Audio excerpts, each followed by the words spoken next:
Well, we are only about an hour and a half away from a ceremony where people will remember the Marines who were killed in a bombing in Beirut, Lebanon 40 years ago. One of the Marines killed that day was a 21-year-old from Port Charlotte. Fox 4 anchor Chris Earl is joining us live from the very spot that's named after that Marine, William Gaines Jr. Veterans Memorial Park. He has more on today's special ceremony. Chris?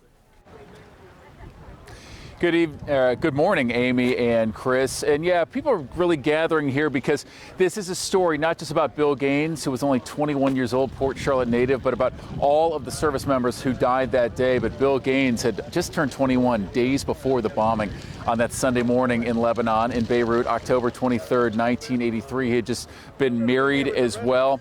And from that morning, it was something that happened with that terrorist bombing of the barracks. And coming up at 10 o'clock, though, the full ceremony will really start up. And even just in the past few minutes, people get a real sense of what the Beirut Peacekeepers Memorial Tower will look like. This was just unveiled just a few minutes ago as more and more people are gathering.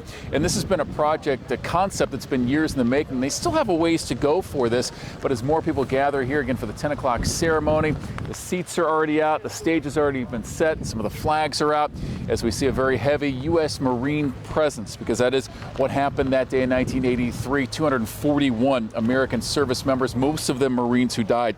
Now here's a look from up top as to where we're coming to you from, the William R. Gaines Jr. Veterans Memorial Park, right here on Edgewater Drive in Port Charlotte. And as so many people drive past here each day, they may or may not really know the legacy behind the park. Charlotte County Commissioner Stephen Deutsch said the family reached out to him 7 years ago for a memorial for Mr. Gaines' service and sacrifice. And since that time, he says it's been a process to really reach this turning point. When he pitched in and they went ahead and they did the playground, the state has been supportive of us and they're helping provide some of the funds for the tower. We still need about another $1.5 million to finish the tower, but we're going to break ground, we're going to get it done, and this is going to be an incredible, it's going to have national significance, what we're talking about.